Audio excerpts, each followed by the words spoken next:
ఈ కీర్తన గ్రంథము అనేది మన జీవితాలకు, మన పరిస్థితులకు తగినటువంటి కీర్తనల గ్రంథం ఇది.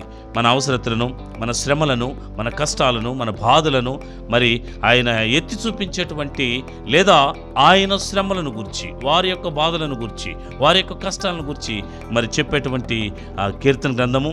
తర్వాత దేవుడు చేసేటువంటి ఆశ్చర్య కార్యాలు, దేవుడు మనకు సహాయము, దేవుడు మన కేడము, దేవుడు కాపుదల అనేటువంటి అనేక ఆదరణ మాటలు, అనేక సహాయముతో కూడినటువంటి మాటలు కీర్తన గ్రంథంలో మనకు కనబడతాయి. అయితే ఈ దినమునకు ఏర్పాటు చేయబడిన లేఖన భాగములోనికి మనం వచ్చినట్లయితే ఈ 50వ కీర్తనలు అంటాడు, నీ వాక్యమే నన్ను బ్రతికించి ఉన్నది. ప్రియమైనటువంటి దేవుని బిడ్డలారా, ఈనాడు మనము బ్రతికి ఉండాము అనంటే, మనం బ్రతికి జీవించగలుగుతున్నామనంటే అది ఎలా అనంటే, ప్రతి దినము మనము ఆహారం తీసుకుంటున్నాం. ప్రతిదినం ఈ దేహమునకు, ఈ శరీరము బ్రతకడానికి కావలసినటువంటి ఆహారమును మనము తీసుకుంటున్నాం గనుక మనము జీవించగలుగుతున్నాం. ఏ పోషకాలు ఈ దేహానికి అవసరమో, ఏమైతే ఈ దేహము మరి బలపడడానికి మరి ఉపయోగపడుతుందో ఆ ఆహారాన్ని మనము తీసుకుంటూ నిరంతరం మనం జీవిస్తున్నాం కదా ప్రియమైనటువంటి వారలారా. కానీ ఇక్కడ జ్ఞాపకం చేసుకున్నట్లయితే మనము తినేటువంటి ఆహారము మన శరీరానికి కూడా వంట పట్టాలి. జ్ఞాపకం చేసుకోండి, మనము తినేటువంటి ఆహారము మన దేహమునకు అదేం చేయాలి, అది సరిచేయబడాలి. సరిచేయబడకపోతే దేహములో నుండి ఆహారం బయటకు వచ్చేస్తుంది. కనుక దేవుని యొక్క వాక్యము మనకు సెలవిస్తున్నటువంటి మాట ఏమిటి అనంటే, మనము జీవించేది, మనము బ్రతికేది ఎట్లా బ్రతుకుతున్నాం, ఎలా జీవించగలుగుతున్నాం అని అంటే ఆయన వాక్యము ప్రతి దినము మనల్ని బ్రతికిస్తుంది. ఆయన వాక్యం అనగా ఆయన మాట చూడండి, ఆయన మనల్ని గూర్చి మాట్లాడుతూ ఉంటాడు. మీకు తెలుసో తెలీదు, ఆయన మనల్ని గూర్చి మాట్లాడుతూ ఉంటాడు.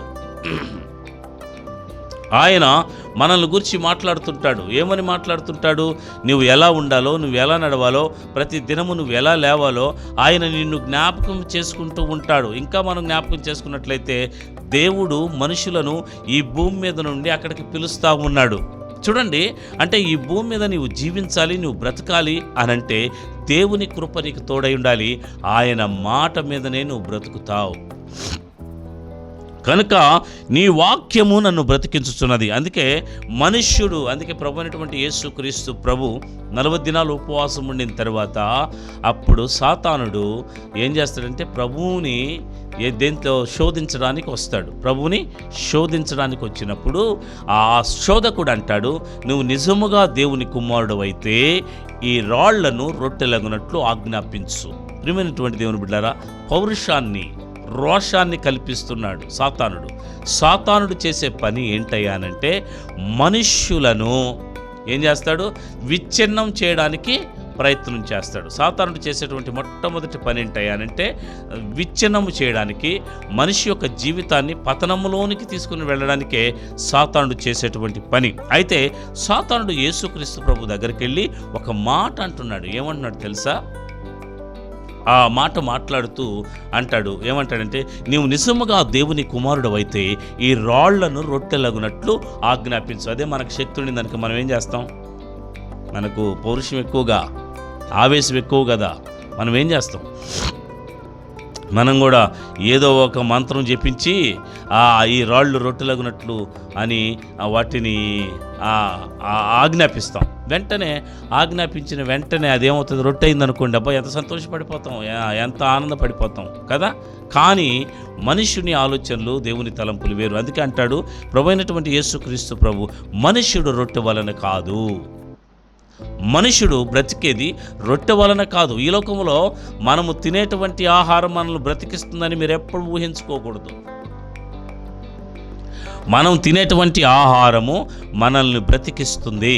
నేను జీవించగలుగుతున్నాను. ఈనాడు మనిషిని యొక్క జీవితంలో ఆలోచన చేస్తే ప్రతి ఒక్కరు కూడా డైట్ ఎలా తీసుకోవాలి అనేటువంటి ఆలోచనతో రకరకాలైనటువంటి ఆహారాలను తీసుకుంటా ఉన్నాడు. మొన్నటి దినానో నేను చూస్తే ఒక కుటుంబంలోనికి వెళ్ళాం. ఆ కుటుంబంలోనికి వెళితే ఆ కుటుంబంలో ఏదో రైస్ అంట, ఆ రైస్ వచ్చి కేజీ 600 అంట. ప్రియమైన దేవుని బిడ్డలారా, అవి తింటున్నారు జనాభా. ఎందుకనంటే ఏదో ఆయుష్ను పెంచుకోవాలని, ఆరోగ్యంగా ఉండాలని, చక్కగా ఉండాలని, మనం ఆరోగ్యంగా బ్రతకాలని, నూరేళ్లు జీవించాలనేటువంటి ఆలోచనతో రకరకాలైనటువంటి ఆలోచనలు. కొంతమంది కొర్రలు తింటున్నారు.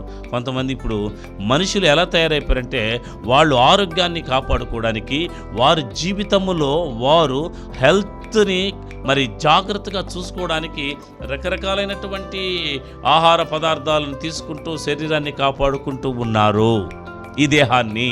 కానీ దేవుని యొక్క వాక్యము సెలవిస్తున్నటువంటి మాట ఏంటంటే మనము తినేటువంటి ఆహారమే మనకు ప్రమాదకరం. జ్ఞాపకం చేసుకోండి. కొన్ని సందర్భాల్లో మనము చాలాసార్లు ఫుడ్ పాయిజన్ అయిపోయిందని చెప్తూ ఉంటారు. ఆ ఫుడ్ పాయిజన్ అయిపోయినప్పుడు మరి గందరగోళం అయిపోతుంది దేహం అంతా. అంటే మనము తినేటువంటి ఆహారము కూడా మనకు ప్రమాదాన్ని కలిగిస్తుంది. మనము తినేటువంటి ఆహారము మనల్ని కొన్ని సందర్భాలు ఇబ్బంది పెడుతుంది. ప్రియమైనటువంటి వారులారా, ఎందుకనంటే ఆ ఇబ్బంది పట్టినప్పుడు తట్టుకోలేని పరిస్థితి భయంకరం. అది ఎందుకబ్బా ఈ జీవితం అనిపిస్తుంది. గ్యాస్ ఫామ్ అయిపోయి జీర్ణం కాక మనిషిని అతలాకుతలం చేసేస్తుంది. అప్పుడు మనిషి ఎందుకయ్యా ఈ జీవితం అని వేదన పడతాడు. కానీ మనం తినేటువంటి ఆహారమే మనల్ని ఇబ్బంది పెడుతుంది. కానీ ప్రభువైనటువంటి యేసుక్రీస్తు ప్రభు చెప్తున్నటువంటి మాట, మనుషుడు రొట్టె వలన కాదు, దేవుని నోట నుండి వచ్చు ప్రతి మాట వలన. అంటే ప్రతి మాట వలనంటే ఆయన ప్రతి మాట ప్రతి దినం నీ గురించి ఆయన మాట్లాడుతున్నాడు. ఆయన నిన్ను గురించి మాట్లాడుతున్నాడు, నీ గురించి మాట్లాడుతున్నాడు ఆయన.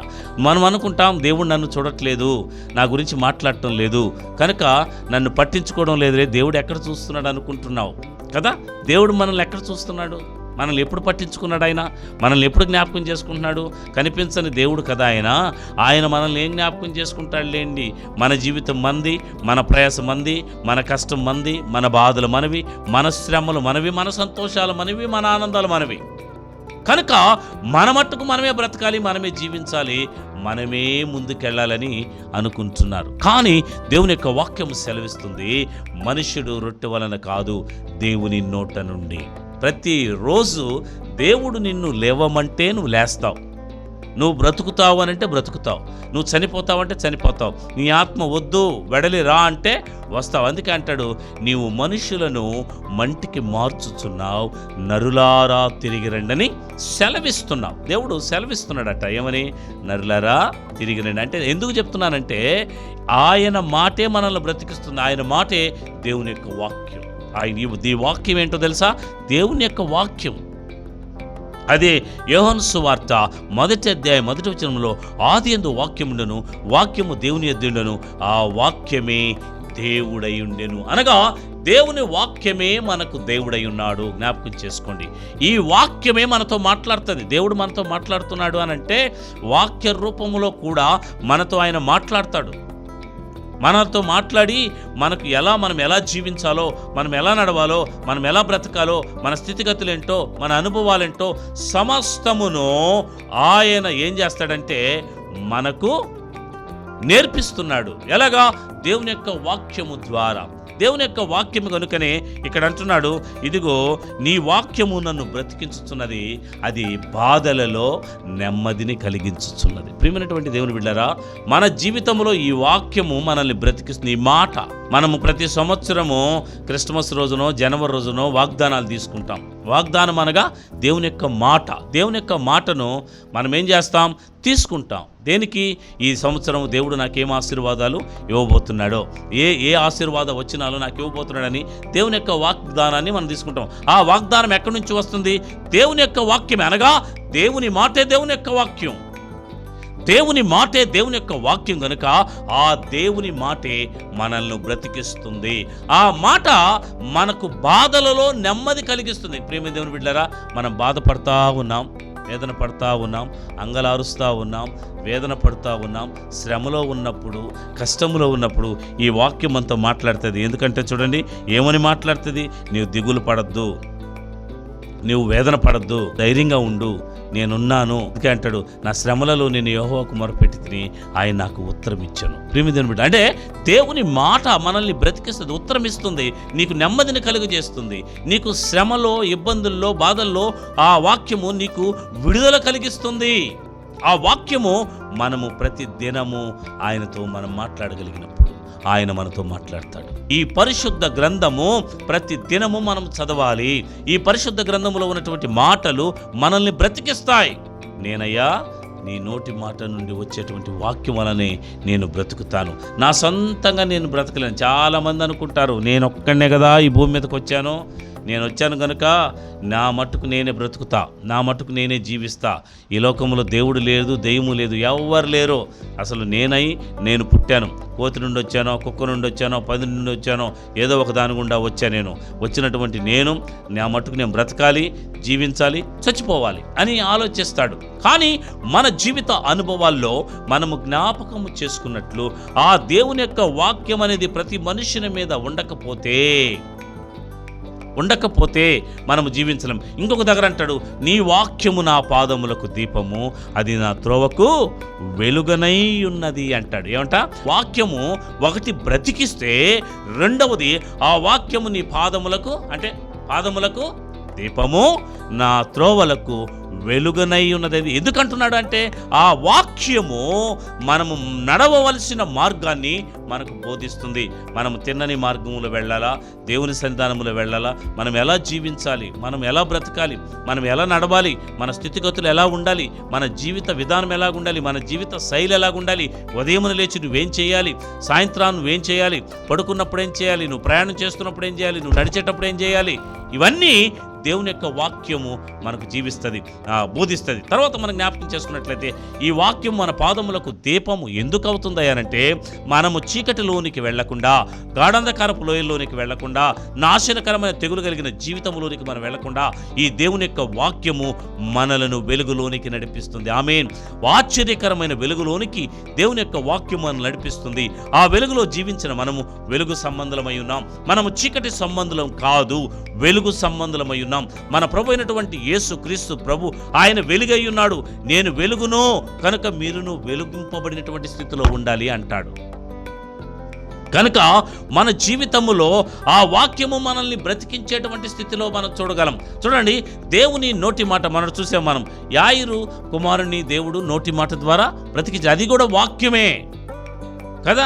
తర్వాత మనం ఒక శతాధిపతి యొక్క కుమార్తె చనిపోతే ఆయన నోటి మాట ద్వారా బ్రతికించాడు. అంటే ఆ వాక్యమే మనిషిని బ్రతికిస్తుంది. ప్రియమైనటువంటి దేవుని బిడ్డలారా, పేతురత్త జ్వరముతో ఉన్నప్పుడు ఆ దేవుని మాట ఆమెను స్వస్థపరిచింది. అంటే దేవుని మాటలో ఎంత శక్తి ఉందో చూడండి, దేవుని మాటలో ఎంత బలం ఉందో చూడండి, దేవుని మాటలో ఎంత విజయవంతమైన అనుభవం ఉందో ఒక్కసారి మీరు చూడండి.